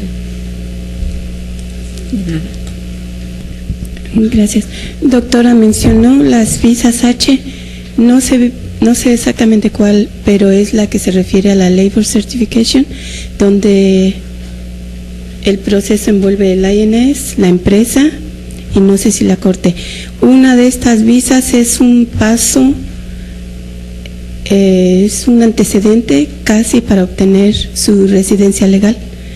Si hay un grupo de trabajadores que lo haya solicitado y que continúe con el proceso, o que este proceso esté supeditado a las empresas que los contrató, si tuvo alguna experiencia, porque pienso si estuvo supeditado a la empresa que los contrató y con estas limitantes que les pone, no sé cuál haya sido su experiencia. Aquí tengo. Bueno, es que es diferente en el caso de los trabajadores calificados de los no calificados. Para los trabajadores calificados sí es bastante, ahora se han hecho más exigentes después de lo del 11 de septiembre. Pero sí era bastante fácil para ellos llegar, trabajar con una empresa o en una universidad, y después la misma empresa decía que este trabajador pues sí era necesario y demostraba que era útil para Estados Unidos que se quedara a vivir, y entonces sí era un paso bastante fácil. Muchos de ellos llegaban ya con toda su familia, como casi rompían. Por ejemplo, muchos que llegaban de la India, ellos ya se sentían que ya se iban a quedar a vivir ahí. Sin embargo, cuando después cuando empezó la crisis del 2000, pero sobre todo después del 2001, pues empezaron a bajar las contrataciones. Muchas de estas gentes se quedaron sin trabajo, y también una de las condiciones de las visas H1B, si están más de 6 meses sin trabajo, se tienen que regresar a su país. Entonces, había problemas en ese tiempo, pero sí tenían mucho más facilidades. La política de Estados Unidos y la presión de muchas organizaciones es de que se enfoque a los trabajadores calificados. Entonces hay bastantes facilidades para los trabajadores calificados, porque piensan que es como el país puede ser un país competitivo a nivel mundial. En el caso de los trabajadores no calificados, pues no tienen ninguna posibilidad de que con estas visas los dejen a vivir allá. Y la gente, alguien creo que me preguntó y no contesté, la gente se tiene que regresar porque es la única, por un lado, como les decía, firman pagarés para responsabilizarse de que regresen, y además así los pueden contratar al año siguiente. Entonces la mayoría de la gente, claro que hay alguno que otro que se escapa, pero la mayoría regresan. Pero es muy difícil que un trabajador no calificado por este medio se pueda quedar. Es más fácil los indocumentados que se meten de indocumentados o que llegan con visas de turistas, llegar y quedarse como visa abuser, pero no a través de estas visas que lo logren la residencia definitiva. No sé, este caso de las enfermeras, que cada vez está adquiriendo más importancia, ¿qué es lo que va a pasar? Ahorita son unos números tan pequeños que pues todavía no se sabe, pero sí hay mucha demanda de enfermeras. Sí, buenos días. Guillermo Lamadrid, del Gobierno del Estado de Guanajuato. Para hacer un comentario, En el gobierno del estado de Guanajuato este año hemos apoyado en los trámites a cerca de 400 guanajuatenses con estas visas H2A, y precisamente esta semana, motivado por quejas de los conciudadanos guanajuatenses en algunos puntos de los Estados Unidos sobre las condiciones de trabajo, estamos teniendo gente que está supervisando precisamente las condiciones de trabajo bajo las cuales están laborando. Mi comentario únicamente, doctora, va encaminado a que el gobierno del estado estaría encantado de que después pudiera compartir con usted estas experiencias y estos números de lo que está pasando en este caso concreto. Sí, qué bueno, muchas gracias. Era una de mis esperanzas al venir aquí, porque siempre hay gente de los estados y entonces me entero que luego es difícil establecer la comunicación. Entonces sí, pues después le agradecería pues enterarme de esto, porque también sé que en el gobierno de Zacatecas han hecho algo, pero hay poca información. Me trato de meter a las páginas web de los estados y por lo general pues tienen bastante poca información. Entonces pues no he podido establecer los contactos, así es que pues le agradecería mucho la oferta. Buenos días, María Eugenia Anguiano, del Colegio La Frontera. A mí me encantó el trabajo, ha de ser más por mi ignorancia, pero me gustó muchísimo. Y quería hacerte una pregunta y un comentario. La pregunta es si esta diversidad de visas que nos mostraste es a partir de 86, ahí me perdí y no entendí. Sé que existían algunas antes de 86, pero después de 86 aparece una infinidad de visas, ¿no?, que ocupan todo el alfabeto, ¿no? Esa es la pregunta, y el comentario me pareció súper interesante el trabajo, porque numéricamente muestras un sistema de visas, como tú lo mencionaste, que protege a los trabajadores más calificados, protege y promueve, ¿no? Segundo, a las empresas más fuertes, hoy en este capitalismo global nuevo que tú llamabas de esta etapa, y por otra parte castiga a los trabajadores menos calificados, más baratos, más vulnerables, por tanto, ¿no?, con todas las historias que nos has estado contando ahora. Y a mí también me encantaría tener acceso a tu trabajo, si se pudiera, por este mapa tan interesante que nos haces numérico de esto que postulabas al principio, ¿no? También preguntarte si tienes algo ya publicado sobre esto mismo, o es tu trabajo que está iniciando. Y muchas gracias. Bueno, metí un artículo a Sociológica, pero ya ves que el proceso de dictaminación y todas estas cosas, entonces no sé cuándo vaya a salir, está en proceso, pero te puedo mandar también, igual que ¿quién más me lo pidió? ¿Alguien más me lo pidió? Sí, entonces se los puedo mandar ese trabajo que ya está terminado, porque aquí en el PowerPoint pues nomás puse como que unos puntos. Las visas poco a poco fueron creciendo. De hecho, las visas H, pues ahí les puse exactamente, creo que son desde de los 40, desde el 52, ¿no?, desde la McCarran. Pero después en el 90 es cuando algunas otras, las de entrenamiento se iniciaron desde antes, no pude rastrearlas hasta dónde, pero la mayoría de estas, las O, las P, las Q, las R, fueron de los 90. Que ya los empresarios estaban presionando y se quejaron de que nomás con la IRCA se había aprobado principalmente trabajadores no calificados, y que Estados Unidos, si quería competir, tendría que traer más bien trabajadores calificados, que estábamos quedando atrás. Pero no nomás era México, todos los países desarrollados tenían política México, Estados Unidos, todos los países desarrollados estaban luchando por obtener estas visas. Entonces ellos lo que hicieron fue definir, porque las visas H1 que existían desde el 52, poco a poco las fueron desglosando, pero luego ya tampoco cabían todas las categorías. Por ejemplo, los artistas, y sabemos nosotros la cantidad de artistas mexicanos y de otros países que están viviendo en Estados Unidos, los deportistas también, pues se llevan los mejores deportistas del mundo, hay bastantes deportistas mexicanos, aquí ya no les pude poner todos los detalles, pero hay muchísimos deportistas mexicanos ahí, y hasta trabajadores religiosos, muchos trabajadores religiosos, muchos de ellos los llevan para que atiendan a los mismos migrantes. De repente en las iglesias, pues ya el sacerdote americano no se halla con los mexicanos, y entonces están llevando también trabajadores religiosos ahí para que atiendan a esta población. Entonces, pero es de 90 que hicieron las diferencias en una sociedad además que se había diversificado muchísimo en Estados Unidos, que tenía mucho más demandas que por su etapa, por la edad, la cantidad de personas mayores, las enfermedades que estaban enfrentando, que son las enfermedades pues ya de las personas mayores, necesitaban un desarrollo de la medicina, de la biotecnología y demás que pudieran atender también esta parte.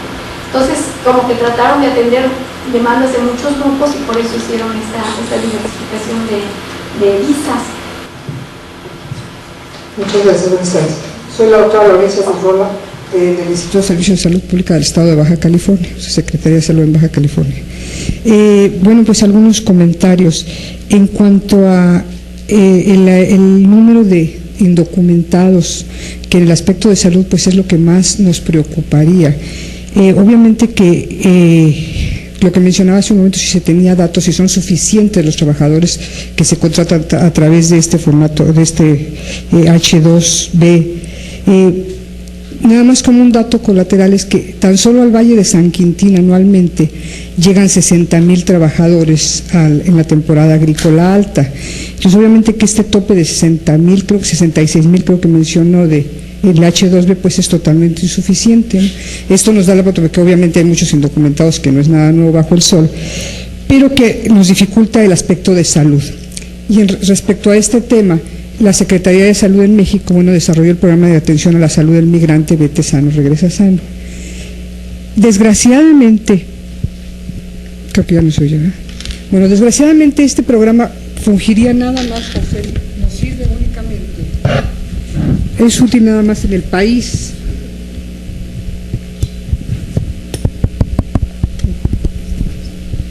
No se oye. Se fue todo. Se fue todo, ¿no? Bueno, en Estados Unidos la atención a la salud no es un derecho constitucional como lo es en México. Entonces, esto nos cierra totalmente las puertas para poder determinar alguna acción de salud en Estados Unidos. A esto agregado que un médico no puede ejercer ningún tipo de actividad de salud dentro de Estados Unidos, un médico extranjero. Entonces, bueno, al cruzar la frontera podemos hacer 0 actividades en salud con nuestros migrantes. El programa entonces creo que es únicamente a las acciones de educación en salud. A lograr que estos migrantes sepan, detecten oportunamente las acciones de salud, los primeros síntomas o los problemas de salud a los que se enfrentan y puedan acudir, cruzar la frontera de regreso y acudir a nuestros servicios de salud en donde la atención es totalmente gratuita para ellos. Pero bueno, pues entonces, como menciono, estamos totalmente atados para poder realizar cualquier tipo de acción. Y bueno, finalmente, si estas preguntas, si existe algún documento en donde podamos tener una mayor idea de qué tantos indocumentados tenemos. Bueno, nosotros como coordinadora del programa en Baja California nos interesaría saber respecto al estado de California, que es a donde se van nuestros principales migrantes. Muchos de ellos, la mayoría de ellos que vienen del sur de la República, permanecen una temporada en Baja California y luego ya cruzan hacia Estados Unidos. Entonces, bueno, pues esto es un dato que no tenemos, es totalmente incierto y que yo creo que es difícil mientras las secretarías del trabajo de Estados Unidos no intervengan oficialmente para poder realmente decir qué tantos trabajadores están allá en Estados Unidos. Gracias. Les agradezco toda esta información de los estados de la República y sí es un problema muy serio porque además la gente no podría exigir que lo llevaran a una clínica, pero prefieren aguantarse y trabajar porque los empresarios agrícolas en el momento tienen, bueno, usted lo sabe, a la hora de la cosecha pues tienen que recogerse rápido porque el precio cae de un día para otro, la fruta ya no está en las mejores condiciones, entonces es en el momento, just in time, como ahora se dice, ¿no? Entonces la gente no se puede quejar, la gente no se queja por más que le digan y que hagan y van a trabajar con calentura y demás. Entonces, pues sí, desgraciadamente México no puede hacer mucho, bueno, pero cuando menos presionar a Estados Unidos para que se agregue de alguna manera, para que se tome en cuenta, para que los empresarios sean responsables de esto. Si regresa un trabajador y dice que el patrón no lo quiso atender o algo, pues quizás se podría, aunque quizás no se vayan a quejar, ¿verdad? En cuanto al número de indocumentados, bueno, sí, el Departamento del Censo de Estados Unidos y el Pew Hispanic Center han hecho mucha investigación al respecto. El Urban Institute, aquí el profesor Gir sabe mucho mejor de todo esto, todos estos estudios de indocumentados que se han hecho, pero por ejemplo, si entra a la página del Pew Hispanic Center, PEW Hispanic Center, ahí hicieron una encuesta muy interesante porque la hicieron en los consulados. Entonces a toda la gente que llegaba a los consulados a pedir servicios, entonces encontraron pues bastante información. No hay información directa sobre los indocumentados porque ninguna encuesta les puede preguntar, oiga, ustedes son indocumentados, porque ellos van a decir que no, lógicamente. Entonces lo tienen que hacer con datos indirectos, calculando cuántas personas nacieron en Estados Unidos, cuántas visas dieron, en fin, una serie de cuestiones. Tanto en México, aquí en México, el Consejo Nacional de Población, si se mete también a la página del Consejo Nacional de Población, también tiene muchísima información, pero no, y cálculos de Rodolfo Corona, que de aquí del Colegio de la Frontera Norte, pues que con métodos indirectos más o menos tratan de calcular el número aproximado de migrantes en todo Estados Unidos. Antes la mayoría se quedaban en California, sin embargo, hay ya mucha competencia en California, hay más amenazas de que los regrese. Entonces lo que se vio en la década de los 90 es que se repartieron por toda la Unión Americana, sobre todo en la parte del este, una parte donde los mexicanos casi no habían incursionado, pues en los censos, bueno, resaltó muchísimo los mexicanos, y los hispanos en general se extendieron muchísimo hacia el este de Estados Unidos. Y bueno, lo puede ver en el Buró del Censo, ahí tienen bastante información de ello. ¿Cuántos son indocumentados? Pues hay cálculos, hay distintos cálculos, pero no hay seguridad porque no se les puede preguntar. Mi nombre es Rogelio Paz Tobar, de la Secretaría del Trabajo y Previsión Social. La felicito por su trabajo muy elocuente en cuanto a estas cifras que nos da con respecto a la diversidad de trabajadores que se desplazan a otras partes de los Estados Unidos, sobre todo en la región tabacalera. A mí lo personal me interesa el estudio, tenerlo, conocerlo más a fondo y hacer alguna propuesta a la Secretaría del Trabajo a otro nivel, porque tenemos relaciones con la Secretaría del Trabajo de los Estados Unidos, con la Organización Internacional del Trabajo, convenios con ellos mismos y con otros organismos internacionales. Y además hay un acuerdo que se firmó el 180, donde los países se comprometen a combatir la explotación de los trabajadores menores de edad en cada uno en sus países. Yo creo que si se presentara esta propuesta al Gobierno de México y a través de las secretarías que les corresponda de su competencia, e hiciesen alguna sugerencia o petición al Gobierno de los Estados Unidos, creo yo que podría tener algunos efectos positivos en atención de los connacionales que se encuentran en situaciones infrahumanas y que no se están respetando sus derechos como personas ni como trabajadores.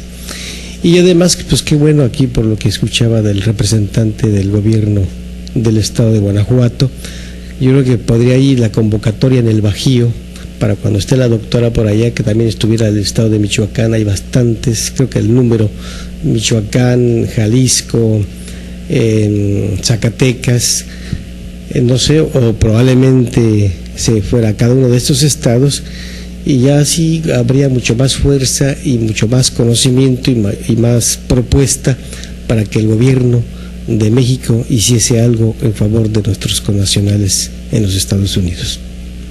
Así que le solicitaría también su trabajo.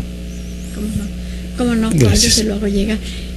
Nomás un comentario, También una de las formas como estos trabajadores están defendiéndose es a través de los tribunales estos del Tratado de Libre Comercio en la parte laboral, porque ya hay un acuerdo en que supuestamente sí van a defender las condiciones laborales. Entonces, una de las formas que están buscando de defender a los trabajadores es a través de esto del Tratado de Libre Comercio. El problema es que muchas veces las mismas gentes no se quieren quejar para no perder el trabajo. Esa es la gran dificultad. Ellos dicen, prefiero esto a quedarme en mi casa muerto de hambre, ¿no? Entonces, pasa como una vez que hicimos una investigación en el Valle de Mezquital, donde la gente riega con aguas negras, íbamos con unos médicos que estaban haciendo una investigación cómo afectaba el uso de aguas negras en la salud de las gentes, y ellos dijeron, preferimos morirnos llenos de gusanos, con la panza llena de gusanos, que con la panza vacía. Entonces, pues son cosas que uno se preocupa, pero pues ellos buscan su sobrevivencia, ¿no? Pero sí, como no, con mucho gusto, si es de su utilidad, pues yo se lo envío.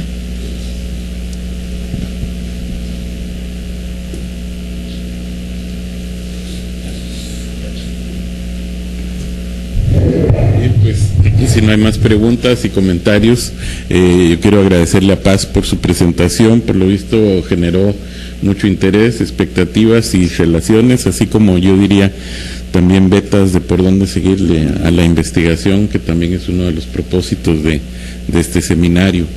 Entonces vamos a concluir. ¿Hay algo? Perdón, olvidé decir que también se está transmitiendo la sesión por el sistema de video stream en internet, y entonces también estamos recibiendo preguntas por el Messenger. Parece que hay alguna. ¿Tú? La pregunta es, ¿qué está haciendo, si tú sabes qué está haciendo el gobierno de México al saber que sus conciudadanos mexicanos están siendo explotados en Estados Unidos? Es más o menos, yo creo que es una persona de fuera de México. No alcancé a saber. Bueno, el gobierno mexicano está haciendo, algunas de las personas aquí participantes ya mencionaron algunas de las cuestiones que están haciendo. El problema principal para el gobierno de México es que no puede detener a las gentes para que se vayan, porque no se han creado aquí en este país los empleos, la situación del campo es dramática. Entonces, desde mi punto de vista, lo principal que podría hacer el gobierno de México era pues apoyar la economía, sobre todo la economía agrícola. Por ejemplo, el estado de Veracruz, que la gente no había participado en la migración, siempre que estudiábamos la migración por estado, pues Veracruz casi no aparecía. Veracruz, Chiapas, otros estados, pues ni los contábamos casi porque eran muy pocos.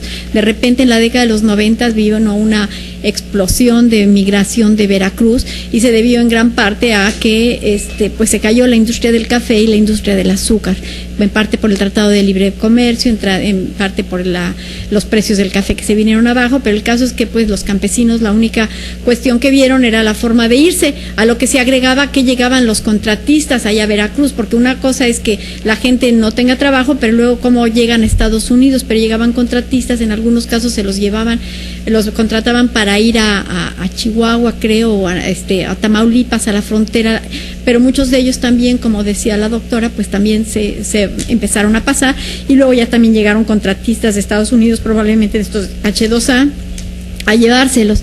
Entonces, pues desde mi punto de vista, el gobierno está haciendo acciones para defenderlos, los consulados están haciendo muchas cosas para defenderlos y para llevarles educación, para llevarles salud. Se extendió el sistema de la Secretaría del Seguro Social allá, y aquí en México, como dice la doctora, el programa de Vete Sano, Regresa Sano, y negocia. Por ejemplo, en el caso de los trabajadores de los mexicanos sentenciados a muerte sin que tuvieran un juicio justo, pues fue hasta los tribunales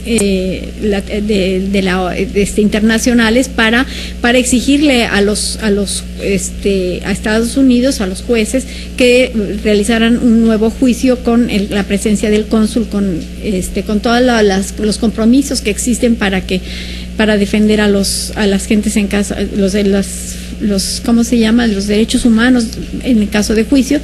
pero pues es difícil ganar, pero sí México cada vez está emprendiendo más negociaciones, apoya las negociaciones de los trabajadores de los supermercados en California, en fin, apoya muchas de las demandas que se están haciendo, pero pues no es suficiente todo lo que hace, porque en primer lugar, pues como le hace, no es tan fácil, y en segundo lugar tampoco le hacen mucho caso, como en el caso de los sentenciados a muerte, que creo que no le han hecho mucho caso con eso, aun cuando está el triunfo moral, pero pues a la hora de la hora los jueces de Texas, por ejemplo, dijeron pues no, nosotros no atendemos esa demanda. Me parece que la pregunta venía de Colombia.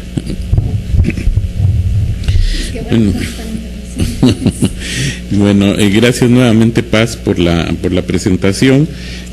Aquí terminaríamos la primera parte de la sesión.